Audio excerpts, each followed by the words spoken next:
Selamat pagi Bapak Ibu Saudara yang dikasihi Tuhan. Yang menyapa salam saya, semoga di dalam pekerjaannya, jabatannya naik. Yang punya hutang, hutangnya lunas. Yang masih jomblo, segera dapat pacar. Selamat pagi. Shalom. Lebih semuringah lagi. Ya, puji Tuhan.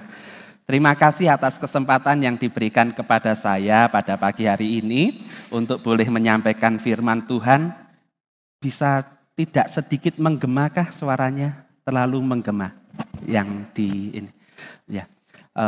Nama saya Wilu Utomo, tinggal di Pacar Kembang, tetangga mamahnya Pak Tito.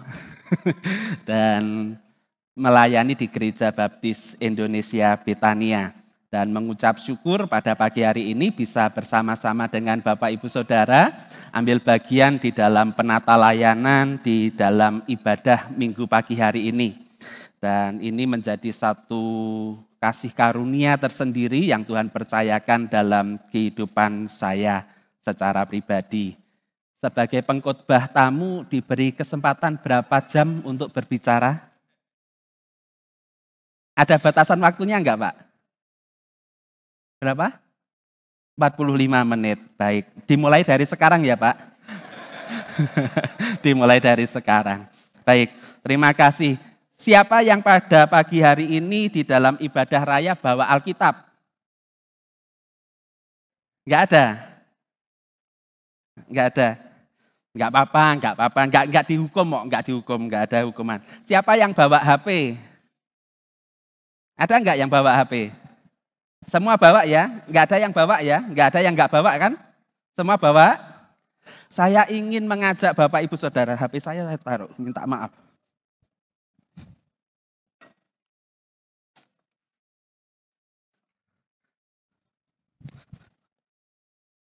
Tolong dibuka, jadi enggak usah sungkan-sungkan Bapak Ibu Saudara. Tolong buka. Sekarang saya mengajak Bapak Ibu Saudara semua untuk selfie terbaik pada hari ini. Selfie pribadi, saya juga selfie Bapak Ibu Saudara. Silahkan, jangan tidak, cepat karena 45 menit dari sekarang itu cepat Bapak Ibu Saudara. Sudah selfie?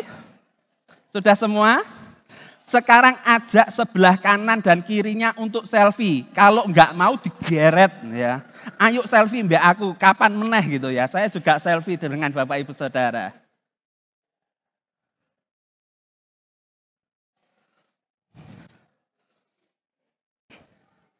Sudah? Selfie-nya sudah kasih senyum yang terbaik? Sudah? Gaya yang paling oke? Sudah? Nah, sekarang cukup selfie-nya. Selfie-nya sudah cukup. Bapak Ibu Saudaraku yang dikasihi Tuhan, mungkinkah pada pagi hari ini selain Bapak Ibu Saudara sudah selfie, itu foto yang terbaik setelah ibadah dijadikan status di dalam WhatsApp ataupun di Instagram, apakah mungkin Bapak Ibu Saudara pada hari ini terpikirkan selfie ini adalah selfie terbaik? Terpikirkan? Terpikirkan enggak? Halo? Hai? Halo, hai? Terpikirkan ya kalau itu selfie yang terbaik? Tapi terpikirkan enggak sejenak ketika itu adalah selfie yang terbaik, itu adalah foto yang saudara siapkan ketika saudara adalah menuju peristirahatan terakhir.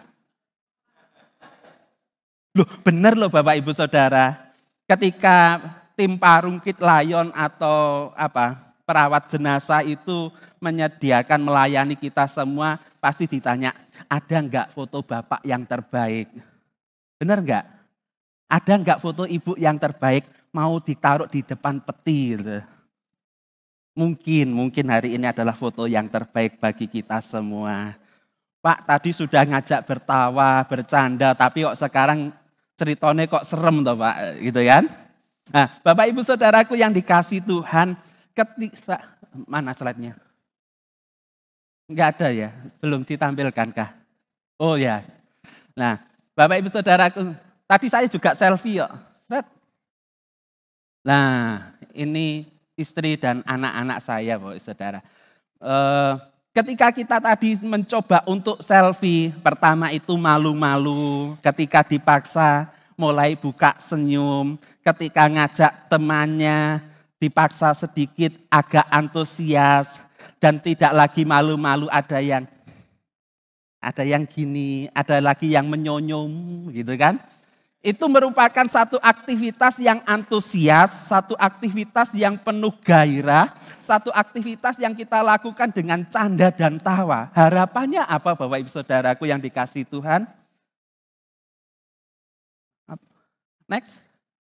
Nah, harapannya adalah pemuritan adalah satu aktivitas yang penuh antusias, penuh gairah, penuh canda tawa sebagai bentuk kedekatan dan keterbukaan. Seperti kita selfie tadi gitu ya.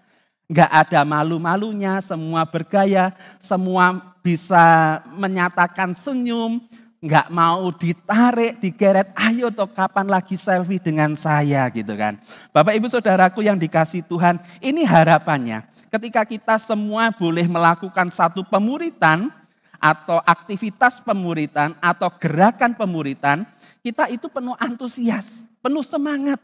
Kita penuh canda dan tawa. Kalau memang sedih, bagaimana itu menjadi satu penghiburan bagi kita semua, sehingga kita ada kedekatan dan keterbukaan. Lah Bapak Ibu Saudaraku yang dikasihi Tuhan, ternyata di dalam segala aktivitas yang boleh kita lakukan, ada faktor-faktor yang mempengaruhi. Di antaranya adalah faktor yang menghambat dan faktor yang menjadi dukungan.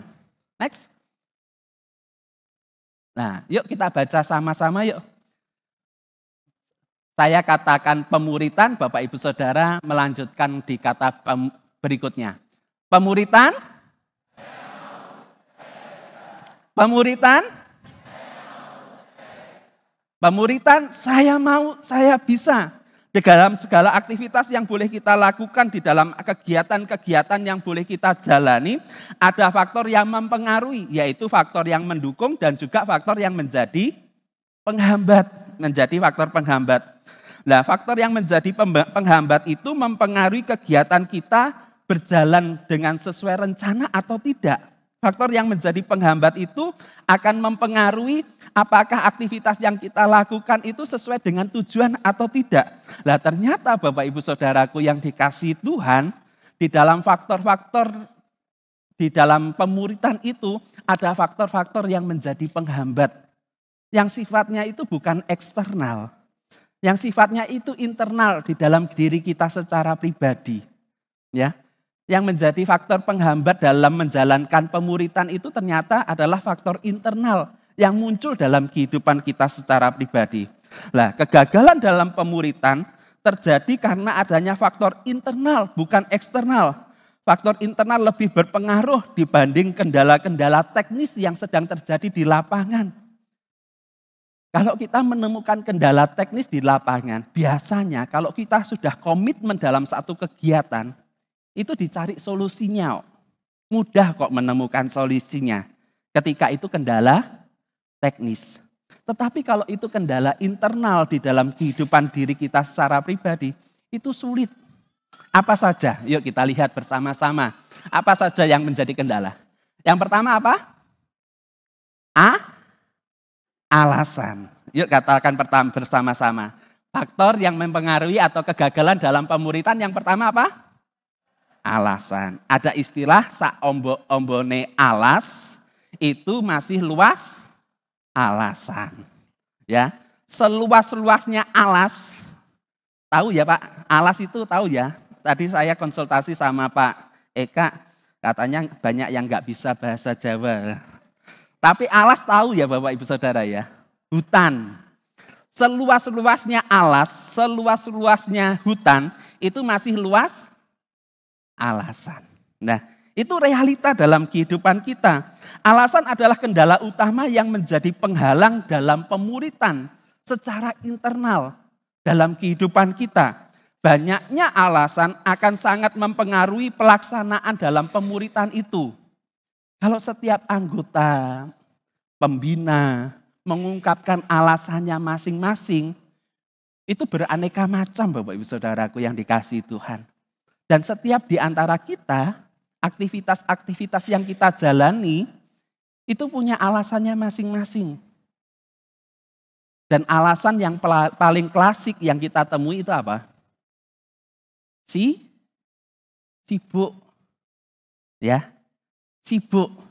Nah, ketika kita berbicara tentang kesibukan dalam kehidupan kita, semua aktivitas yang kita jalani itu punya kesibukan masing-masing. Ibu rumah tangga sibuk ngurus rumah tangganya. Sebagai pekerja sibuk ngurusi pekerjaannya. Sebagai pengusaha sibuk mengurusi usahanya. Sebagai oma dan opa yang merawat cucu sibuk ngurusi cucunya. Benar enggak? Semua punya alasan dalam kesibukannya masing-masing. Ayo ikut pemuritan, minta maaf, saya sedang sibuk. Sibuk apa? Mancing. Benar kan?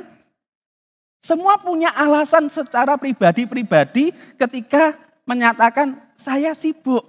Saya sibuk. Ya. Nongkrong dan ngopi pun itu juga merupakan satu kesibukan. Kalau kita melakukan satu tujuan dan itu merupakan satu gerakan bersama-sama yang ingin kita sukseskan. Kalau setiap pribadi mengatakan saya sibuk, saya sibuk, saya sibuk. Semua pasti sibuk. Semua pasti punya alasan masing-masing. Bapak Ibu Saudara tahu yang namanya Jimmy Carter. Tahu enggak Bapak Ibu Saudara? Jimmy Carter. Apa Bu? Presiden Amerika, 100 untuk Bu Nana. Ya, Presiden Amerika. Konon katanya Jimmy Carter itu seorang presiden Amerika. Kemarin itu saya ajak kenalan, dia nggak mau. Karena nggak tahu saya gitu kan, memang. Ya saya kejar-kejar nggak mau, siapa lo memangnya gue pikirin gitu. Konon katanya Jimmy Carter itu adalah sebagai seorang guru sekolah minggu. Ya, sebagai guru sekolah minggu. Pernyataan yang benar, Jimmy Carter sebagai seorang presiden sekaligus menjadi guru sekolah minggu atau guru sekolah minggu yang jadi presiden. Yang benar mana?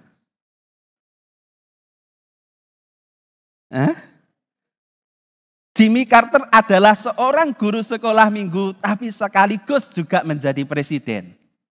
Benar? Benar. Jimmy Carter adalah presiden, tapi dia juga guru sekolah minggu. Benar? Benar. Kira-kira kalau kita beralasan sibuk dan kita disandingkan dengan Jimmy Carter itu ada apa-apanya enggak? Seorang presiden masih punya hati, punya waktu, punya kesempatan untuk menjadi guru sekolah minggu. Saya enggak kebayang kalau Jimmy Carter itu guru sekolah minggu yang menjadi presiden.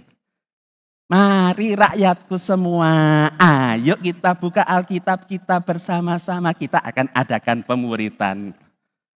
Atau mungkin dia seorang presiden yang menjadi guru sekolah minggu. Semua buka Alkitab dengan otoritas dan kewibawaannya. Tetapi kita enggak akan berpikir tentang itu. Ketika kita akan berpikir tentang kesibukan. Kalau semua punya alasan sibuk, pasti apa yang menjadi tujuan kita tidak akan terlaksana dengan baik.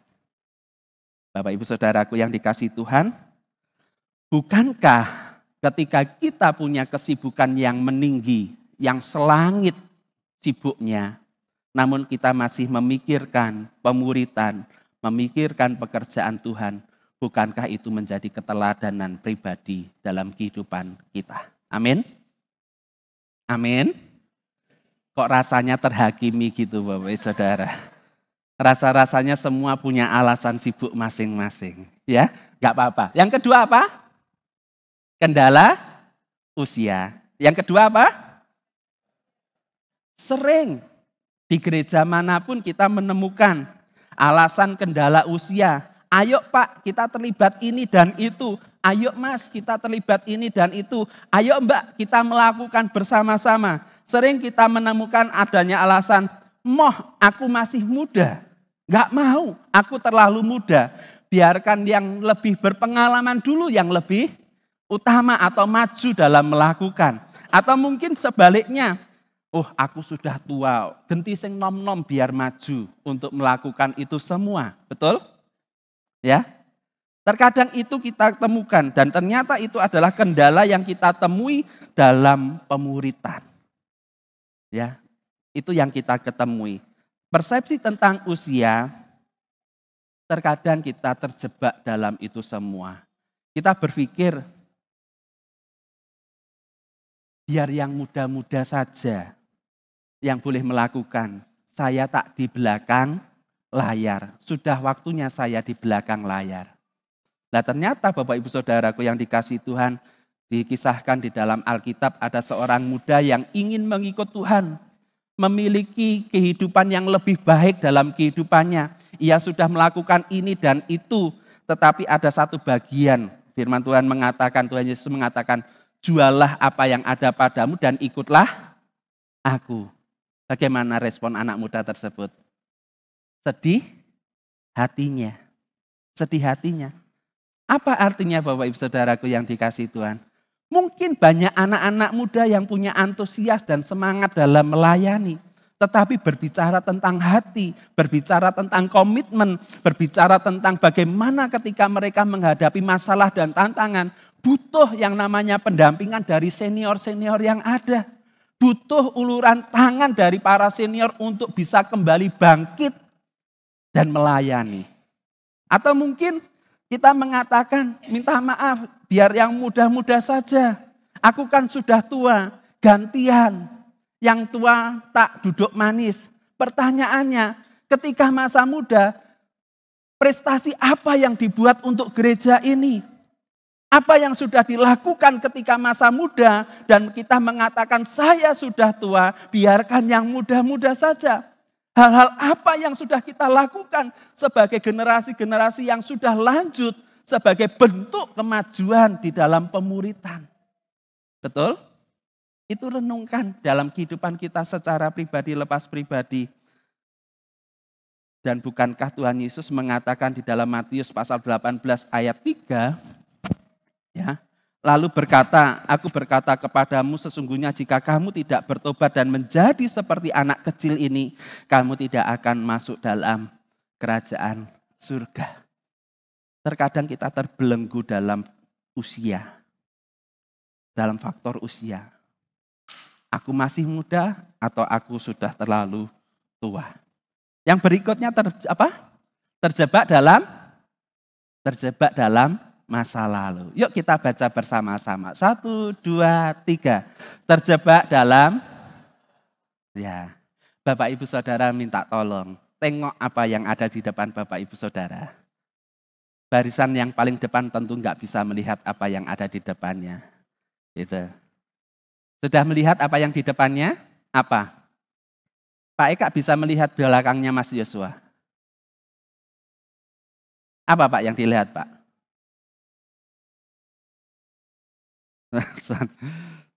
Apa yang di depan Bapak Ibu Saudara? Apa ini namanya? Punggung. Bahasa Jawanya apa? Gitok. Ya. Terkadang kita itu terjebak dalam masa lalu. Artinya apa? Kita melihat masa lalu orang lain itu begitu enak, begitu gampang. Terkadang kita melihat bahwa persekutuan yang kita bangun dalam pemuritan, kita itu terlalu eksklusif, nggak mau dicampuri. Ini kan perjalanan atau kelas yang begitu rohani. Kenapa kamu terlibat dengan saya? Kenapa kamu masuk dalam pemuritan saya? Bukankah masa lalumu seperti ini? Bukankah masa lalumu seperti itu? Bukankah kehidupanmu yang dulu adalah kehidupan yang suram? Bukankah kamu pernah jatuh dalam dosa dan gagal dalam kehidupanmu? Terkadang kita melihat kehidupan orang lain itu masa lalunya. Nggak pernah menghargai bagaimana proses dalam pertobatannya. Nggak pernah melihat bagaimana ia berproses untuk bangkit dan menjadi alat Tuhan. Kita terjebak dalam masa lalu. Kita terlalu eksklusif. Bukankah pemuritan itu adalah satu kelas menjadikan seorang itu murid Yesus? Bukankah pemuritan itu adalah membangkitkan kembali kehidupan-kehidupan yang luka, yang di dalam dosa, untuk dipulihkan, untuk serupa menjadi seorang murid Yesus? Kita terjebak dalam masa lalu. Masih melihat 2 tahun yang lalu. Masih melihat peristiwa 5 tahun yang lalu. Masih mengingat 10 tahun yang lalu karena kesalahan dan pelanggarannya. Tetapi belum pernah menghargai bagaimana ia bangkit dan berproses dalam pertobatan. Pemuritan adalah proses untuk memulihkan dan menjadikan seorang murid Yesus. Sehingga ia percaya diri dan berani melanjutkan kehidupan dan siap dipakai menjadi alat Tuhan. Yang berikutnya apa Bapak Ibu Saudara? Tidak mau mengikuti dan marah. Tidak mau mengikuti dan marah. Nah, terkadang Bapak Ibu Saudaraku yang dikasihi Tuhan dalam program-program gereja, secara khususnya dalam pemuritan yang menjadi gerakan gereja kita, menjadi gerakan dari gereja pengharapan. Ketika kita nggak sepaham akan semuanya itu, kita terkadang itu nggak mau mengikuti. Kita boikot. Ketika itu sudah meluap di dalam hati kita mencoba untuk marah. Kita nggak sepakat, kita nggak sepaham. Ketika Nehemia diutus untuk membangun kembali tembok Yerusalem, ia mencoba bergumul dan melakukan apa yang menjadi perintah dan titah Tuhan. Tetapi orang-orang di sekitarnya tidak bisa menerima itu semua dan ia marah. Apa yang kamu lakukan Nehemia? Aku membangun tembok untuk Yerusalem. Tembokmu itu ecek-ecek, dilompati anjing saja akan roboh katanya. Tantangannya begitu berat untuk melakukan apa yang menjadi titah Tuhan. Tetapi Nehemia tetap melakukan itu semua untuk kemuliaan nama Tuhan. Ada yang mungkin tidak sepaham dengan apa yang kita lakukan. Mungkin ada yang tidak sevisi dengan apa yang kita mau ketika menangkap apa yang menjadi maksud Tuhan. Bisa jadi kita tidak sepakat. Bisa jadi kita akan memboikot. Bisa jadi kita tidak akan setuju. Dan bisa jadi kita akan marah. Masih ada yang suka marah di sini Bapak Ibu Saudara? Ada itu berarti tidak ada atau banyak sekali yang marah-marah. Masih ada? Enggak ada. Enggak ada yang tidak gitu ya maksudnya. Bu Ayu itu sarapannya apa Bu? Iya. Setiap hari. Tadi sudah sarapan belum Bu? Belum. Setiap harinya sarapannya apa?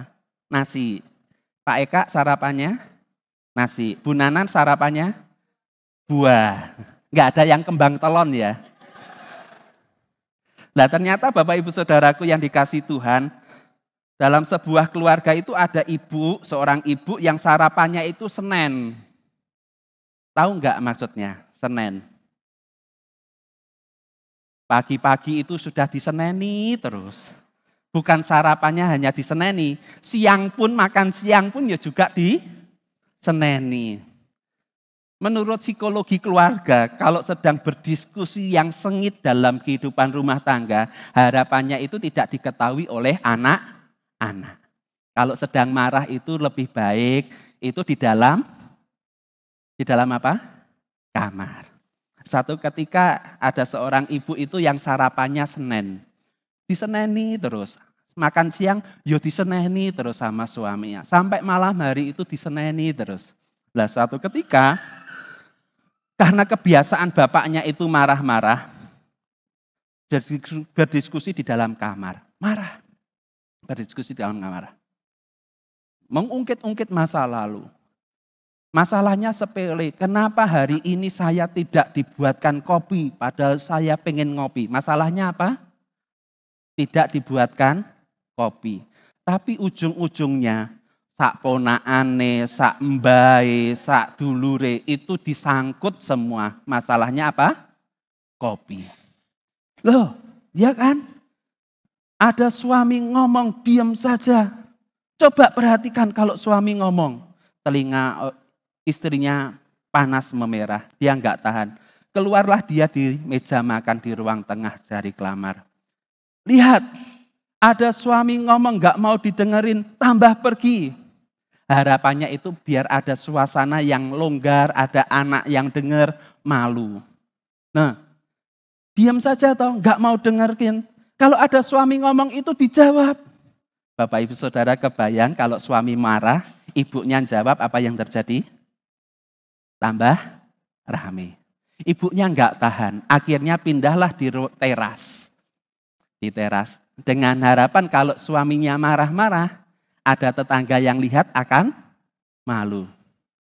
Nah, suami ngomong ditinggal, sekarang pindah di teras. Maksudnya apa? Coba dengerin. Kalau suami ngomong, suami punya keinginan, mbok yo diturutin. Enggak tahan. Ada tetangga lewat, ibunya nyapa, Bude mau kemana? Ini lo beli nasi pecel. Nyopo tetangga. Biar saya diem. Enggak bakalan saya diem, kata suaminya. Enggak tahan istrinya. Istrinya pindah ke kamar mandi. Apa yang dilakukan suaminya? Masih ngejar Bapak Ibu Saudara. Lihat, sekarang ngumpet di kamar mandi. Mbok yo, sekali lagi yang ngomong. Suami ngomong itu didengerin, gak usah ngumpet-umpetan.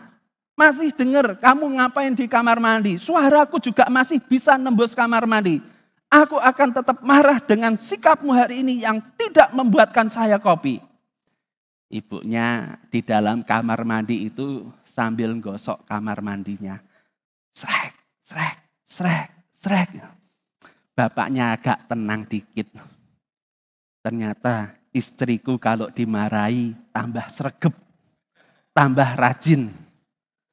Srek, srek, srek. Suaminya apa yang dikatakan? Lah mbok ngono.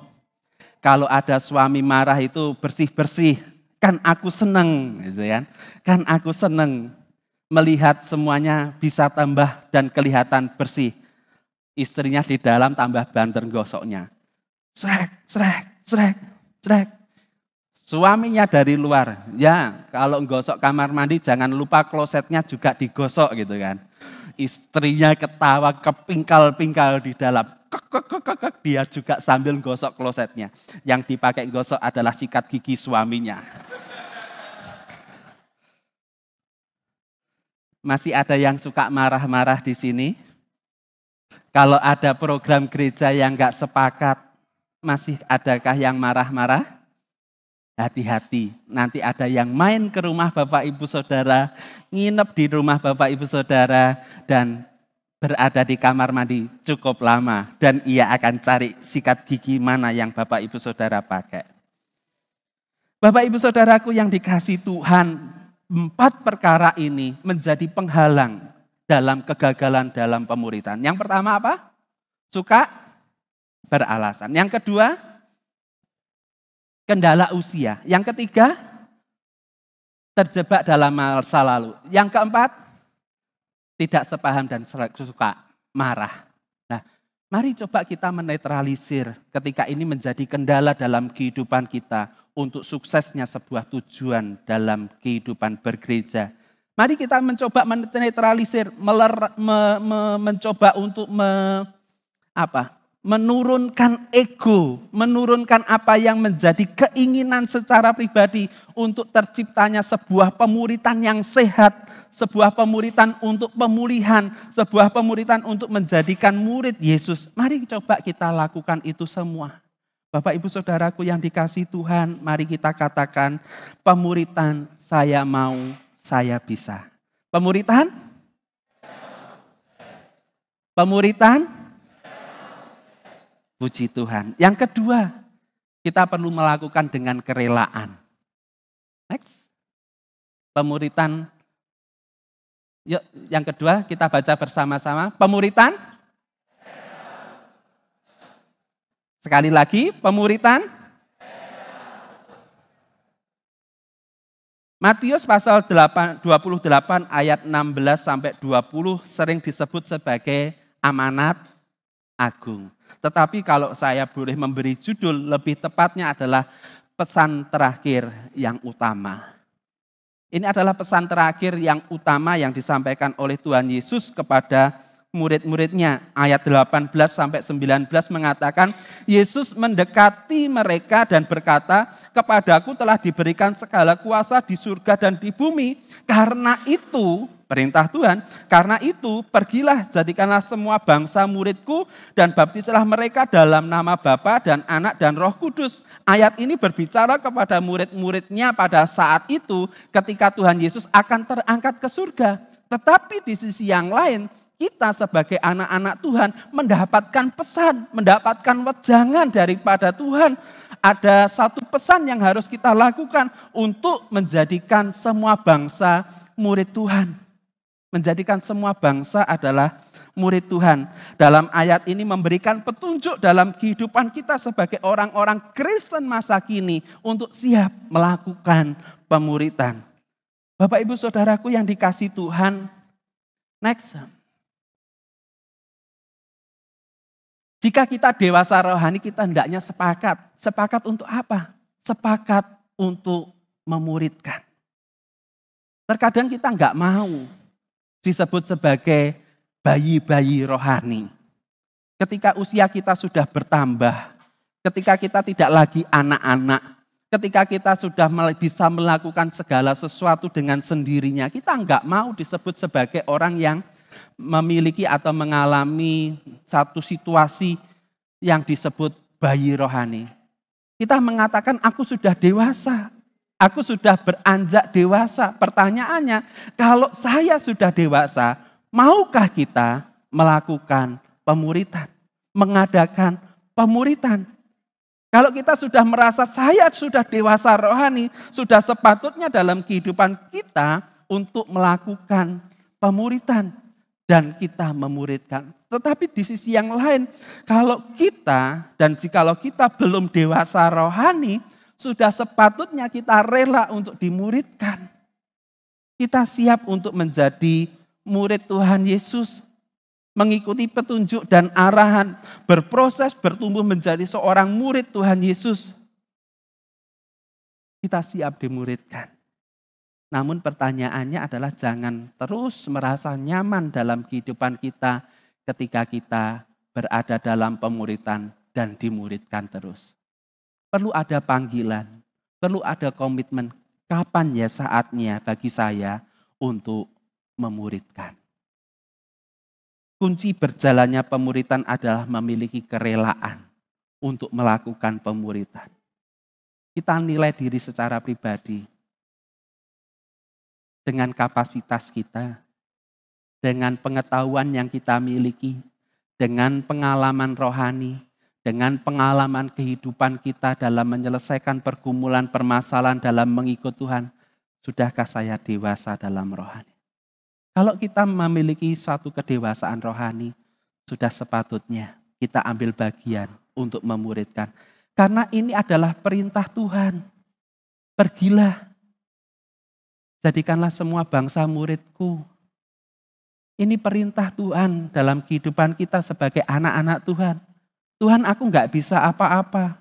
Tuhan, aku enggak bisa melakukan ini dan itu. Sudah sepatutnya kita siap untuk dimuridkan menjadi murid Tuhan Yesus. Maaf Tuhan, maaf Mas, maaf Mbak. Saya enggak mau ikut pemuridan. Lah kenapa? Minta maaf. Saya enggak bisa baca dan enggak bisa nulis. Bapak Ibu Saudara masih menemui orang yang seperti ini? Ada ya. Di gereja kami ada yang rasanya malu ketika mengikuti kelas pembelajaran minta maaf. Karena beliau tidak seberuntung kita mendapatkan pengalaman pembelajaran. Beliau nggak bisa baca. Ketika diajak untuk pujian istimewa, selalu menghindar. Enggak lah, aku sibuk. Gitu. Enggak, kamu aja. Ternyata ketika didekati, beliau enggak bisa membaca. Enggak apa-apa. Tapi konon katanya Bapak Ibu Saudaraku yang dikasihi Tuhan, Ada seorang penjual sayur di Kediri, itu tidak bisa membaca dan tidak bisa menulis. Dan dia adalah seorang anak Tuhan yang taat, yang dia bisa lakukan hanya mengikuti rutinitas kegiatan bergereja. Kalau diajar, ya cuma bisanya manduk-manduk. Kalau enggak mau, ya bisanya cuma geleng-geleng. Tetapi ternyata dalam aktivitas yang dijalaninya sebagai penjual sayur, beliau dapat memuridkan. Caranya bagaimana? Sungguh luar biasa Tuhan memakai beliau dalam kesederhanaannya. Ada traktat-traktat yang dikumpulkan. Ketika itu terkumpul banyak, biasanya itu dipakai untuk membungkus tempe dan bungkus cabai. Ya. Daripada beli plastik itu kan, ada traktat banyak dikumpulkan, dicontong, dibungkus gitu. Lah, ketika beliau itu mendapatkan traktat baru, dengan sederhana beliau itu memuridkan orang lain. Ketika ada orang yang beli, "Mas, tolong. Apa Mbah? Bacakan ini, saya tadi kok dapat selembaran baru. Bacakan ini." Ketika dibaca, maksudnya apa to kuwi kok aku gak ngerti, tolong jelasno. Sederhana kan? Dalam keterbatasan bukan menjadi alasan bagi beliau untuk ambil bagian dalam pemuritan. Mungkin bukan komitmennya secara pribadi, tetapi beliau digerakkan oleh Roh Kudus, digerakkan dan dipakai Tuhan untuk menggerakkan orang lain memahami apa yang menjadi esensi dari kebenaran firman Tuhan. Ketika dalam kesederhanaannya ia mengatakan, "Tulung bacakno, aku gak iso moco." Ketika mungkin dalam pemahamannya ia belum mengerti, "Tolong jelaskan apa yang menjadi maksudnya supaya saya mengerti." Tanpa disadari pemuritan dalam kesederhanaan boleh terjadi. Bapak Ibu Saudaraku yang dikasihi Tuhan, jikalau kita mengaku sebagai anak-anak Tuhan, sudah berada dalam tahapan sebagai orang yang disebut dewasa rohani, sudah sepatutnya kita memuridkan. Tetapi kalau kita memang belum dewasa rohani, sudah sepatutnya kita memiliki kerelaan untuk dimuridkan. Terkadang kita gagal juga dalam memuridkan. Dalam hal apa?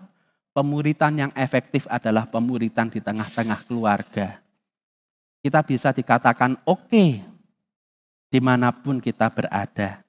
Kita diacungi jempol dalam setiap pelayanan yang kita lakukan. Minta maaf, terkadang kita semua gagal dalam memuridkan di tengah-tengah keluarga kita. Perlu kita renungkan.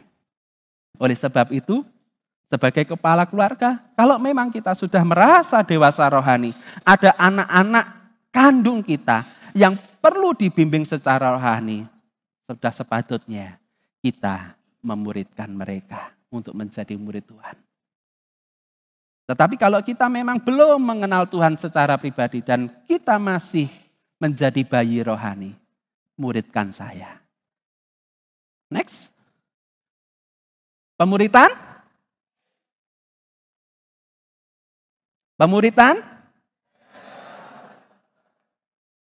Siap sebagai orang-orang yang dewasa rohani untuk memuridkan? Amin. Yang masih belum dewasa rohani minta maaf. Siapkah Bapak Ibu Saudara dimuridkan?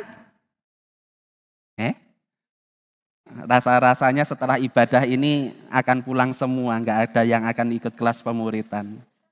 Yang belum dewasa rohani siap dimuridkan? 35%. Mungkin masih berdoa, siapkah saya untuk dimuridkan? Yang rela dimuridkan akan melakukan pemuritan. Yang ketiga, yang terakhir Bapak Ibu Saudara. Otoritas dalam pemuritan.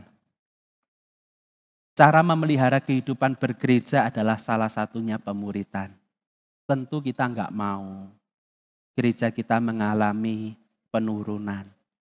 Kita semua rindu gereja di mana kita boleh beribadah mengalami pertumbuhan. Semakin hari semakin bertambah. Masih banyak bangku-bangku yang kosong. Mungkin itu adalah bagian dari suami kita. Masih banyak bangku-bangku yang kosong, itu mungkin bagian dari istri kita. Masih ada bangku-bangku yang kosong, itu mungkin karena anak-anak kita belum terlibat di dalam kehidupan bergereja. Bisa jadi bangku-bangku yang kosong adalah teman kita di masa kecil yang saat ini meninggalkan Tuhan. Pemuritan adalah salah satu cara untuk membina, membangun kehidupan bergereja. Pemuritan bukan tentang siapa yang melakukan.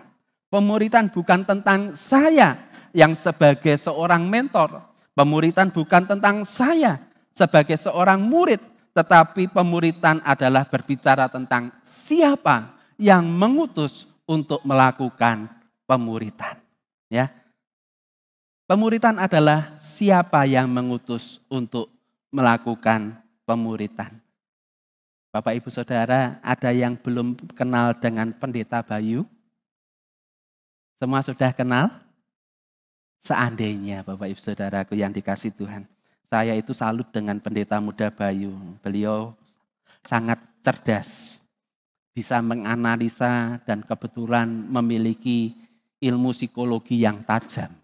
Ya, saya sangat salut. Seandainya bulan depan di waktu yang sama, beliau dipanggil oleh Menteri Agama untuk menjadi staf ahli khusus di bidang pemuda dan kerohanian di waktu yang sama, pergi ke Jakarta untuk mengadakan wawancara.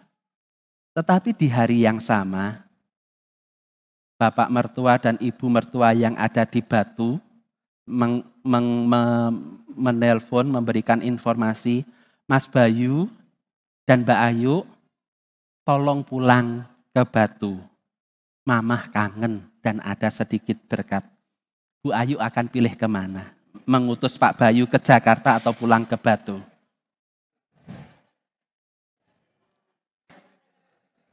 Tanya Pak Bayu aja. Dilema juga rupanya.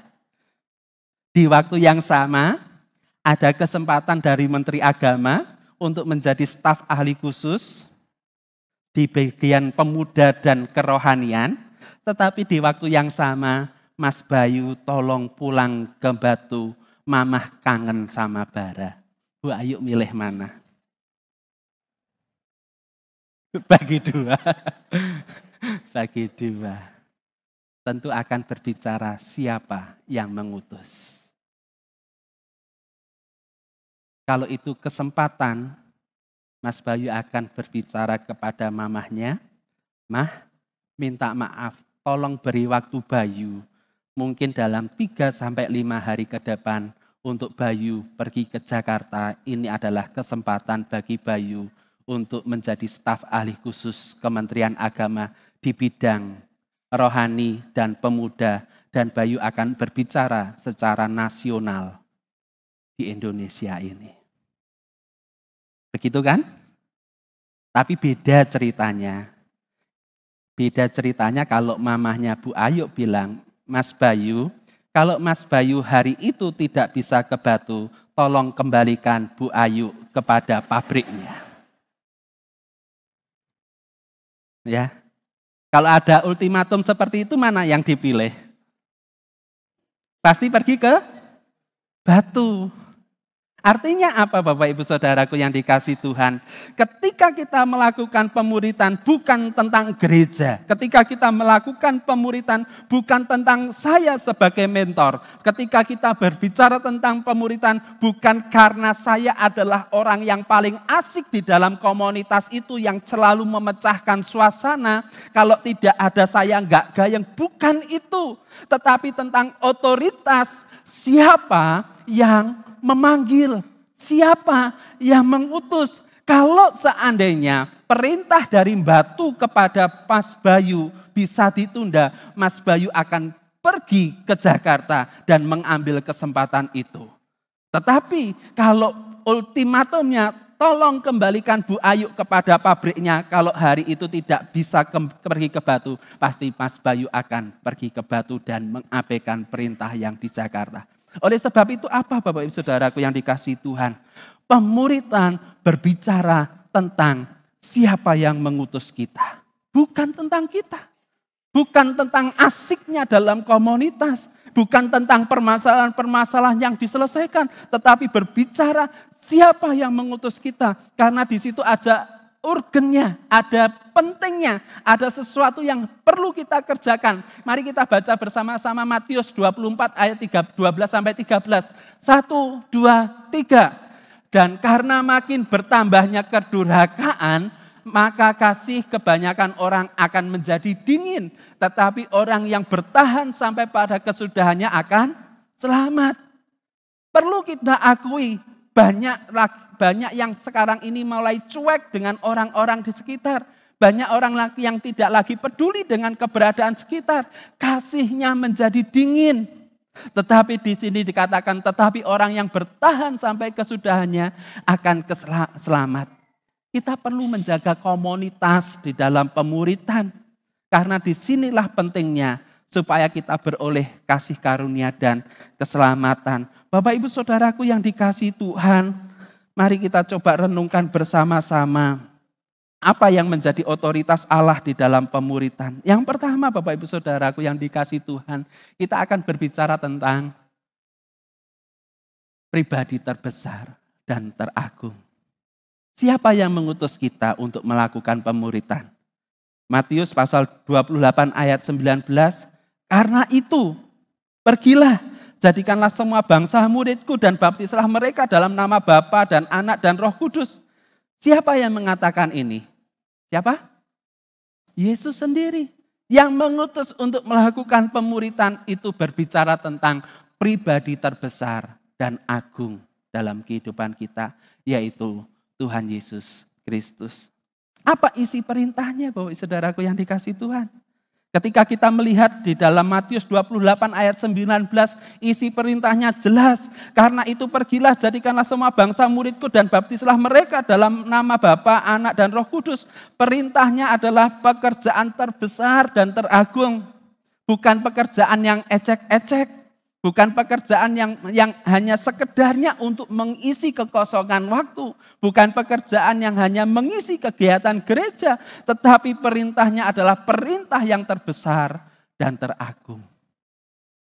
Yang berikutnya, yang ketiga, ketika kita melihat kuasa apa yang dimiliki dari yang mengutus.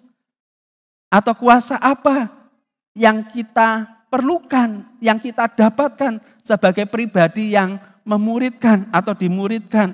Matius 28 ayat 18, Yesus mendekati mereka dan berkata, kepadaku telah diberikan apa? Segala kuasa. Di mana? Di surga dan di bumi. Artinya apa? Surga dan bumi menjadi otoritas dan kewenangan Tuhan. Kuasa terbesar dan teragung dipercayakan dalam kehidupan kita untuk memuridkan. Berbicara tentang siapa yang mengutus di dalam kehidupan kita. Dari siapa yang mengutus, apa yang menjadi isi perintah, kuasa yang dimiliki dari yang mengutus, semua akan menjadi lengkap ketika ada kewenangan atau kuasa yang sifatnya menyertai. Matius 28 ayat 20, dan ajarlah mereka melakukan segala sesuatu yang telah kuperintahkan kepadamu. Dan, apa kata firman Tuhan? Ketahuilah, aku menyertai kamu senantiasa sampai pada akhir zaman. Bukan tentang siapa-siapa, bukan tentang unggulnya kegiatan gereja atau program gereja, tetapi tentang siapa yang mengutus. Jadi sudah lengkap janji penyertaan terbesar dan teragung dinyatakan dalam kehidupan kita. Next. Pemuritan. Katakan kepada samping kanan dan kiri Bapak Ibu Saudara. Pemuritan. Kiranya ini menjadi satu komitmen dalam kehidupan kita bersama-sama untuk siap dimuridkan. Ada kuasa, ada penyertaan Tuhan yang Tuhan nyatakan dalam kehidupan kita. Bapak Ibu Saudaraku yang dikasihi Tuhan, mari sejenak kita merenungkan. Sudahkah kita melakukan bagian kita untuk kemuliaan nama Tuhan? Sudahkah kita dimuridkan? Siap dimuridkan. Ketika kita berada dalam kedewasaan rohani, sudahkah kita memuridkan orang-orang yang ada di sekitar kita? Bapak Ibu Saudaraku yang dikasihi Tuhan, ketika Tuhan Yesus mau terangkat ke surga, ada satu perintah, jadikanlah semua bangsa muridku. Oleh sebab itu, pada pagi hari ini, saya ingin mengajak Bapak Ibu Saudara sejenak sebelum kita mengadakan perjamuan Tuhan, merenungkan betapa besarnya kasih Tuhan dalam kehidupan kita.